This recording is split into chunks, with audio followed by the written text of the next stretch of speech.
as you just heard, this webinar is being recorded, and I will shortly share the link to our YouTube channel in which you can find all of our previously recorded webinars and this one in the coming days. I'm going to go ahead and run through some housekeeping items before handing it over to Caleb, but thank you everyone for joining us. We appreciate your attendance on this summer afternoon.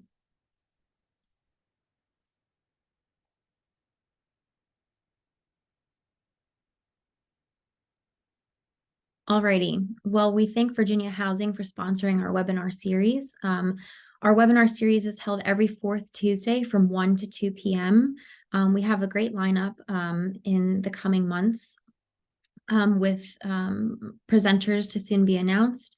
I will share the link to our website, and as I mentioned, the YouTube channel where you can find more information and keep up to date with our series.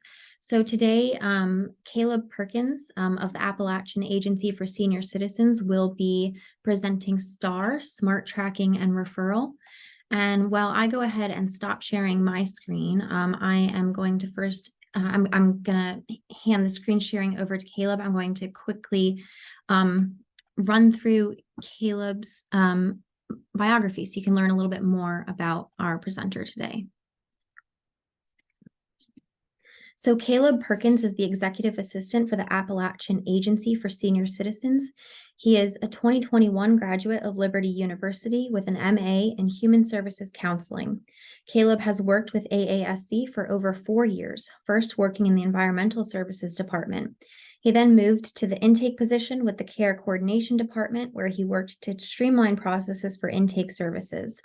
All calls with referrals for service were directed to him, and he ensured all information was accurately recorded. He screened individuals and worked to educate them on the services AASC provides. Within his current role, Caleb continues to educate individuals by attending events and marketing services to potential clients, providers, and legislators. He is a Matter of Balance falls prevention trainer, a dementia friend and healthy heart ambassador, blood pressure self-monitoring program master trainer. Caleb works diligently to showcase the importance of healthy aging through education and information. Caleb has served in volunteer capacities within a local school system, working to empower students through activities focused on student growth and team building. He works with religious organizations in the area and is passionate about helping young people. He is also a member of the Tazewell County Triad, an organization focused on combating elder abuse and its effects.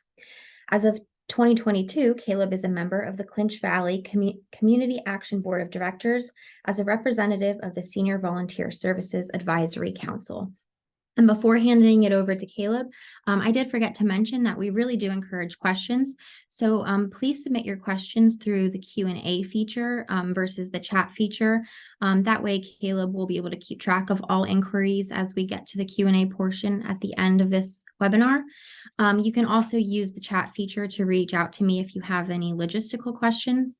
And you may also use the raise hand feature to request to be unmuted during that Q&A portion mentioned, and I will go ahead and unmute you if you would like to ask your question verbally in person or virtually, excuse me. So I will keep your eyes peeled on the chat box. I will be dropping some helpful links to our website and the YouTube channel as Caleb gets started. But without further ado, I will pass it over. Thank you very much. Well, good afternoon. It's great to be with you all this afternoon. I look forward to sharing with you a little bit of information about our STAR, Smart Tracking and Referral here at AASC. So to give you an idea of what we actually do, I just want to kind of start out by saying what AASC is. Appalachian Agency for Senior Citizens was formed as an area agency on aging in 1975, so we've been around for nearly 50 years. We are a nonprofit serving Russell, Tazewell, Buchanan, and Dickinson counties in far southwestern portion of Virginia. We are one of the 25 AAAs in the state. And where we're at, we actually do provide a lot of direct services. So we do have a direct a waiver to provide those services. And with intake, as she said, that was previously one of my positions. So with intake, it was important for the intake specialist to know what the agency offered and many of the services that were available, as well as outside services that may be available. But just here in this facility, we provide over 30 services. So that includes care coordination, link, bridge, it's a hospital to home program. We have chronic disease self-management, elder abuse, Four-County Transit, the transit provider in the area. We have just a variety of different programs related to nutrition education, meals, congregate meals. We do public guardianship. We have a senior community. We do the volunteer insurance counseling assistance program, and we have a PACE program. So with the intake process, this is focused directly on when someone calls in and is interested in services. I'm sure every organization has some type of process that they follow. But here at AASC, um, when we before we started the star method, we used to get calls in that would maybe go to different places. We would have some individuals that maybe knew a case manager that they had worked with in the past, so they would call them and or call and ask for them specifically. Others were told to ask for a specific department. So when they called in asking about home delivered meals, say, they would just ask to speak with that department. And then some individuals did get to the intake specialist, but because of the varying ways of information that was the way it was handled, there were issues with data collection. And that was important that we did fix that, because since the data was not collected correctly, sometimes we may not have been able to inform individuals of programs that were available to them. With STAR, since we had identified the problem, the next step was to find a solution. Staff were directed to send all new inquiries of service to intake. So we did start working diligently over several months to try to bring that together. And we had to train different departments to just make sure when they got a call for services that they did transfer it to the intake specialist so that they could talk to that client and see what the needs may be, as well as collect the data that needed to be collected. Most agencies, they may focus on one service for a client. And a lot of times what we try to do with intake is we actually get their information, see if there's something else that may be appropriate for them before we even send it on to the case manager. And that just helps, if you dig deep, it kind of helps to get the process started correctly. As a basic way to start tracking calls, what we did is we actually just started using a spreadsheet to include all calls that were received for services. That spreadsheet was used to track encounters with clients before sending it on to someone else for further assistance. Although the data was placed in the peer place eventually, the spreadsheet allowed the intake specialist to quickly search for clients who called regarding the services. So when someone was to call, when I had the spreadsheet, I was able to check in quickly to see if I'd send it to a case manager or if it was someone that I was waiting to hear back from. It just made it a quick reference point. Calls were placed into various tabs, so we actually tabbed out different sheets depending on client needs and identified that based on that, so we could put that in the right sheet so I could refer to that in the future. From the tabs, information was compiled for monthly intake reports, and that was the real goal, was to get some type of information to be able to share to individuals in the organization to help make sure that we were doing our processes correctly. This just gave an at-a-glance look at unmet needs and services that were provided. Staff, they also made follow-up phone calls and surveys to make sure that the services that were provided were appropriate and that they did meet their needs. This right here, Excel spreadsheet, just kind of shows you what I laid out when we started working with this program. It's fairly simple. It is an example sheet, but I just would track the call date when they started calling. I also kept track with this last contact update was actually updated regularly to make sure that I kept everyone that may be using the spreadsheet informed of when I talked to them. I just kept this basic information for reason for calling and other notes that may be important, and tracked it down here based upon clients who maybe I needed to call back for further assistance. If I referred someone out to a different organization, say for something that maybe we couldn't do here, if I sent it to a case manager, equipment, if they needed equipment assistance. And then I also, as you don't see here, but it was a removed tab that just meant that I talked to this person, their information was put in, but they maybe didn't seek to search further for assistance. They didn't want to be sent to a case manager, or I couldn't refer them out. The initial intake form that we actually use was a paper form, and we did use that for a while, and then we actually started using that online as well. But the basic demographic information was collected, which included like name, date of birth, address, client needs, just any pertinent information that may be necessary to make a referral.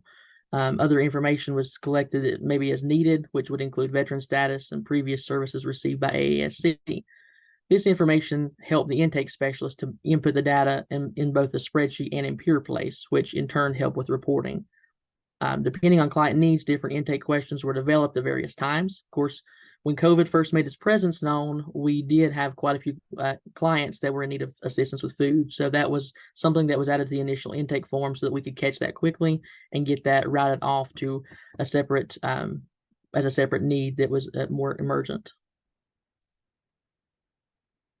Staff are always working. Even today, we're still currently trying to work to make sure this process is as streamlined as possible. So sometimes we have to go back and reevaluate what we're doing.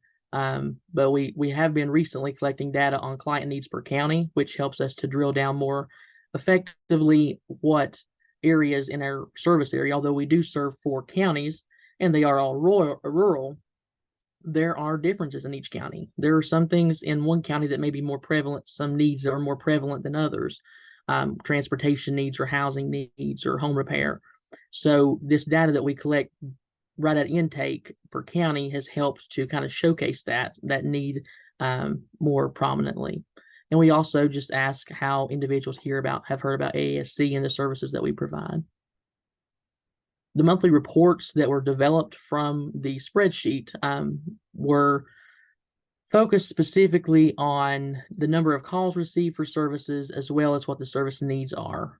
Data was further broken down as well to include information on outside referrals from intake as well as unmet needs in the service area.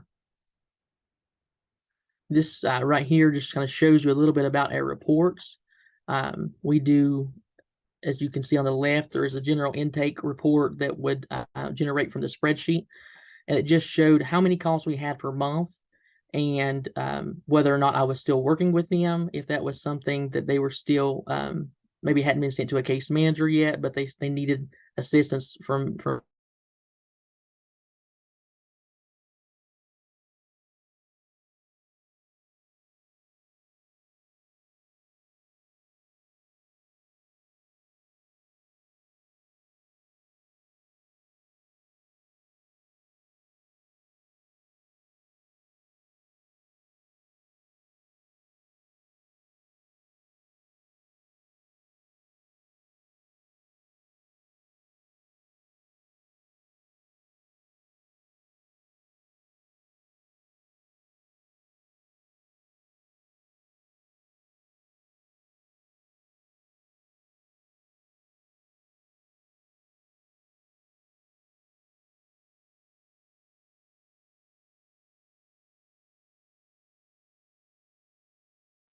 It looks like we lost Caleb. So bear with us for just one moment and I am going to try to touch base with him and get him logged back on. Sorry about this technical difficulty. Just bear with us for one moment. Thank you.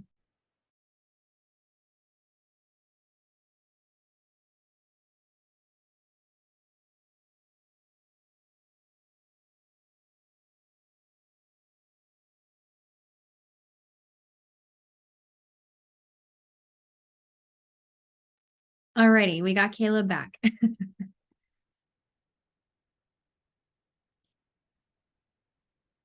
here Get you pulled up here.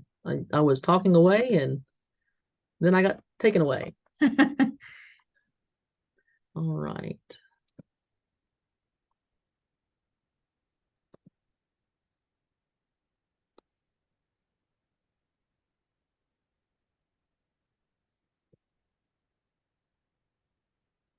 Thank you everyone for your patience. Yes. Can we see the slide now? Yep, looks perfect. All right, let's just jump right back in. So with the monthly reporting, one thing that we focused on was the client calls that were received at intake. I just wanted to give management staff an opportunity to see at a glance quickly what happened within the past month, their intake. So we did just list this out by the number of calls. We also, as on the right, you can see we broke it apart into what we had sent on to case management or another department, what those needs were. So if it was adult day center or chore services or home delivered meals, just whatever program interest there was, we tried to make sure that the management was able to see at a glance how intake was handling those issues as well. Referrals to outside organizations are made by the intake specialist if there is no other need that is identified that would warrant a care coordinator or care coordination referral. And the intake specialist does this because they have a list of referral sources. They keep this updated regularly to make sure that we can meet client needs as best as possible. Oftentimes when they call, they are already at a point of crisis and they're needing assistance quickly. So we want to make sure we're able to meet their needs as quickly as possible and give them some hope that there is assistance available. So we do that by making sure we keep up to date and train on the services that are available in the area, as well as the services that we provide. Clients who are interested in AIR programs or other programs through community organizations are also often referred to a care coordinator for further assistance. And this is because the intake specialist works to list every known interest in services to help the care coordinator more quickly assist the client. The better that the care coordinator knows the need, the quicker that they are able to make the referrals and just jump into action. If the intake specialist has questions about the availability of assistance for a particular need, we're not always going to know the answers, but what we can do is we can ensure that we are giving them our best foot forward. And if we don't have an answer, we will go ahead and refer them on to a case manager who can assist them with their need. So moving on to quarterly reporting, we do the monthly reports, of course, every month, but the quarterly reporting, we do that 4 times a year. And this report is really more about trending. It shows trends from one quarter to the next. Oftentimes you can look at it and see that there was a higher need in one quarter versus another. But this report just really shows the number of calls. Again, service needs. It focuses on those service needs, which helps in a variety of ways. The yearly reporting that we do, of course, once a year was developed from the data collected from the monthly reports, and that allows staff to better understand service needs of clients at various times of the year. We're also, since we've had a couple years of tracking these reports, we were able to look from one year to the next and see higher levels of needs than in other years. Of course, like when COVID hit, we were able to see that food insecurity was a large call factor, a large thing that people were calling about often. So that data that we collected there at intake really helped us to be able to show that report and take that report, and management was able to review that. This right here just shows some of an example of how we do our yearly reporting. It shows an average of calls, how many calls we have per month for services, and it does trend line that. Of course, you can see here March and April of this year that we were looking at, which is 2020, 2021, was the highest area, and it seems to be that is one of the highest areas most years. Clients are coming out of this winter, and they're needing assistance with services, so they're looking to try to find that help, and so this is able to kind of help us to be ready when people do start calling as well. One thing that really helped when looking at the needed services by month was it showed that homemaker, personal care, in-home assistance was high most months. Most months that was a need that people were interested in, but home repair has more of a it's more specific to the fall area and spring areas. I think that's when people started calling more often about those services because they were looking for either assistance coming out of the winter or assistance trying to get their home ready to go for the winter. Of course, with any program, there are limitations or challenges that we faced, and data collection is not always something that you can just get everything you need at one time. Sometimes the data is not always complete. As clients sometimes would call, they would leave a message and ask for assistance, but when we would call them back, we weren't able to really find out what they needed, and maybe they didn't answer the phone for whatever reason. Sometimes also the data collected through the STAR method is only reflective of intake interactions. this is not measuring what a case manager would normally encounter. It would just specifically focus on those things that intake sees. So as a case manager may get a client and they were identified through intake as needing home delivered meals only, the case manager may see really they need assistance with home repair as well that they just hadn't mentioned before. So that would not catch that. Unmet needs are also sometimes things that can cause a challenge because reporting for these services is based on knowledge base of the intake specialist. The better the intake specialist knows the resources in the area, the more likely they're able to make a referral if we can't do something here at the agency to help them. So it's important that the intake specialist is trained to know agency services as well as community organizational services. And then that, because of that knowledge base, it does make that unmet needs more subjective to that. The data, of course, is very important. That's the most important. That's what we really wanted to pull from our reporting, to have something to share with our board, with our management. For various reasons, we're able to use this data that we are collecting now for grant applications, budgetary discussions, have all been supplemented by data collection that has came from the intake reports. Marketing can also be improved since there is information regarding what potential clients are calling about. We know when clients are going to be calling more often about home repair or about home delivered meals, and that helps us to tailor our marketing efforts as well. And then add in the factor that we're collecting data on where they heard about us. That also is just more information that we previously did not have to help make sure our services are being utilized in the most proper way. With regard to replication, it is a fairly simple process to replicate what we're doing here with STAR. It mainly you just need access to Excel software or another spreadsheet program and have an intake specialist with good working knowledge of services provided by the agency, again, as well as the community. It is good to just know how to use Virginia Navigator, Senior Navigator, and other various referral sources that are available. Competency in compiling useful data for reports, grants, and other funding resources is necessary.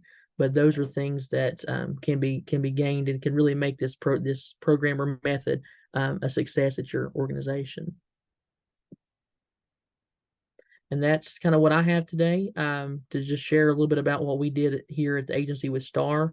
It's a little bit shorter than what I maybe we normally are used to, but I just wanted to really make sure that we share the high points and answer any questions that may be there out in the state.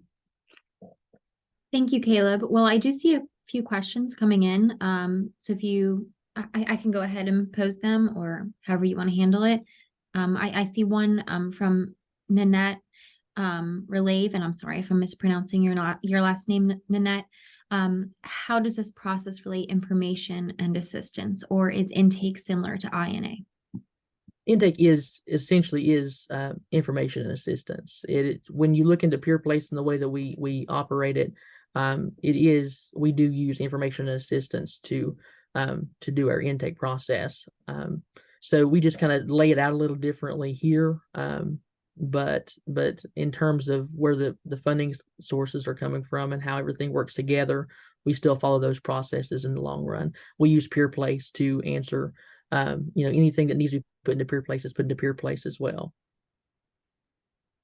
Okay. We have another caller another caller, another attendee that just thanks you for your presentation. And then a question from Kathy Walker.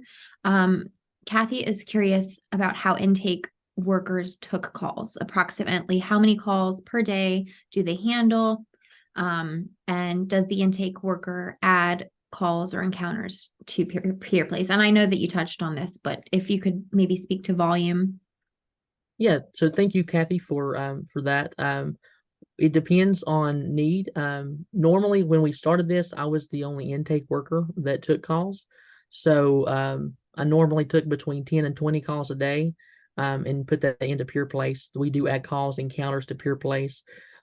This was more so just a way to get started to keep track of all the calls that were coming in.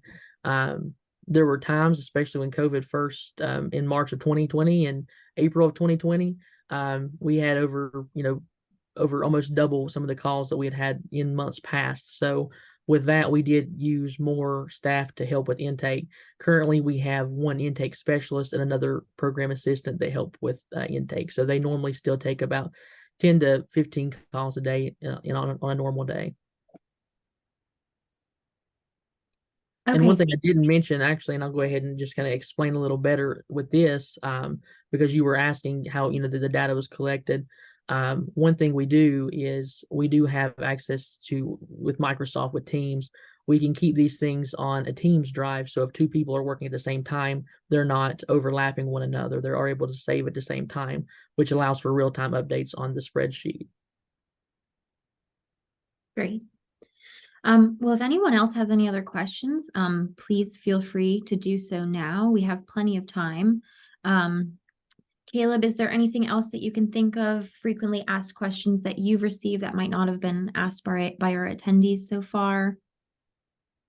So oftentimes people just want to know how to get started. And like I said, with the replication, don't be afraid to try new things. Often, I'd say most of your organizations have some way of tracking calls, some list or some document, some way to keep up with the calls that are received. The better that you collect that data, the easier it is to share those reports with the other team members that may be able to use that. And if you are collecting these things, don't be afraid to pull out some data out of those different methods that you are using to make sure that you are able to share your story as best as possible to whoever may need to hear it, to funders or to management or to whoever may be interested in knowing more about services available and the needed services that are there in the community. Okay. I do see another question Yeah, here. go ahead. And Iris, you were just asking how are we training our staff and our agency staff to ensure they know the agency services and what's available in the community. So when someone is hired, of course, there's a training period that they must learn everything. We actually have our case management staff. They do help with an orientation that just goes over all the available services in the agency. We have flyers, we have brochures with their orientation. They describe all the services in the orientation as well. But when they do that, you hear it one time, it's important to continue to train these staff and remind them of the services that are available. So we do have an internal newsletter that just shares information about what we're doing, that helps to keep all agency staff updated on the services that are available. And then the services that are available in the community, it's one of those things that we try to train any new staff on those services that are available currently, and ask that they research periodically. We do use different research methods. Sometimes it's just calling our local organizations to see what services they're still providing. And that's been a big thing, just to keep those communication methods open as well with other community organizations. Okay. I see another question from Iris. So before I speak, if you want to go ahead and answer that follow-up question. Yeah, for sure. So intake staff, you ask if they ever participate in community events to network. We do have some staff members that work more focused on marketing that do that. But sometimes our intake staff will help with other events, which allows them the opportunity to learn about other vendors, other organizations that are out there. So yes, they do help with other events or in community events to make sure that they know what's available as well. Okay. And another question has just come in from Angela Peters. So if you'd like to answer that one. Yeah, hi Angela. And you were just asking if we use a single location where a resource book or resource list is accessible, printed manual or list. We actually keep a listing we have a binder, so it is a paper binder that we keep a resource listing, just quick on a quick hand that helps. But we also do have some of these things scanned into our system, so we have them on our drives that you can pull up quickly. If someone has to fill in for an intake person, they can actually access those resources as well. And with the county question you were asking with resources, we do keep track of those by county. We have some different resource listings that we just update by county that shows what services are available to clients in those specific areas. And then Kathy's asking if the reports from Pure Place or the Excel spreadsheet from Pure Place with Excel spreadsheet data. Can we get, yeah, we can get a copy of the slides for sure. The reports that I actually showed you, they come from Excel spreadsheet data. They are not being pulled from Pure Place. Pure Place is an excellent resource, but sometimes it doesn't show everything we want to see. So that was something we identified, that we could not get some things from Pure Place that we were hoping to see. And this data spreadsheet actually helped to show those things that we were really wanting to know about client calls and what the interests were.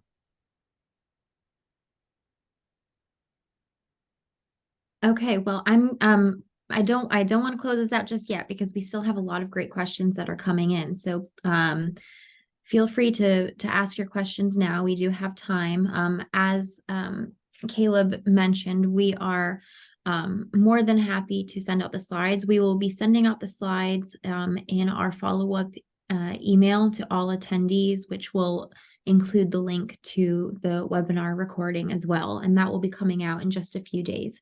So keep your eyes peeled on your inboxes for that. And I see another question just came in from Teresa Fontaine. Hi, Teresa. So you're just asking about to what extent do staff utilize Senior Navigator and other web-based referral sources to gain information? We use that quite often. I know when I was doing intake, I am doing a different position now, but with intake, I would use them nearly every day because sometimes the resources that we have available in our binders or online scanned may not showcase everything that is being available, that's new, that's coming around. So yeah, we do use Senior Navigator and Virginia Navigator and other referral sources to make sure that we can properly meet client needs. And the way I always say it is, if I don't have an answer for you, I want to try to find something. I don't want to leave you hanging.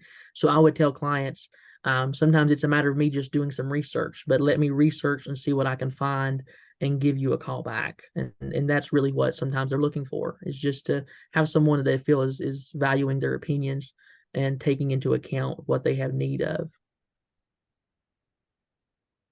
Thank you, Caleb. And while we wait for potential more questions, I just want to ask you a general question. Was there anything that, was surprising to find as you went through the implementation process of this? Perhaps you had mentioned the gathering of the data for marketing and using it to better target your marketing practices. Was there particular,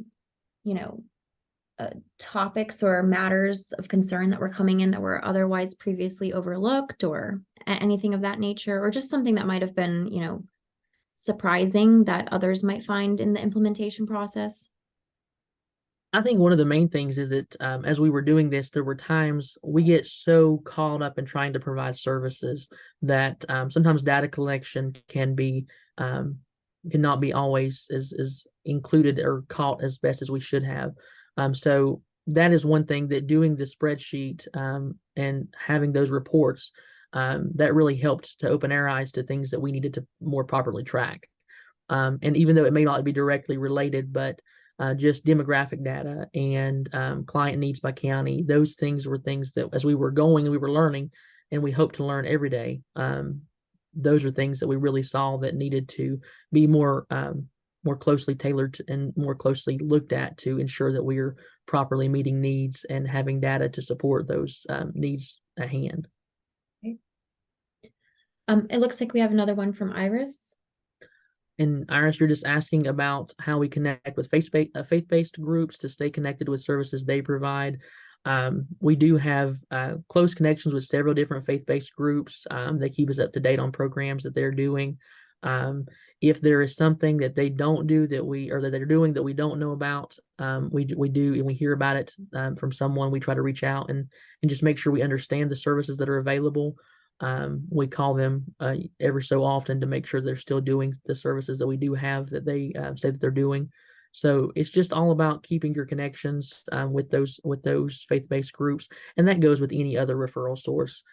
People leave. Some people may leave a group, or they may leave an organization, and it's important to continue keeping connections with people that are in the organization. And then we have a question from Karen Sadler, who's just an office or two over for me at the moment. Karen is asking if your AAA uses the 211 nonprofit or use it. I'm sorry, excuse me, Yes, organization. you're just asking if we use the 211 nonprofit organization. We have some in the past, not very often, but we have used it some.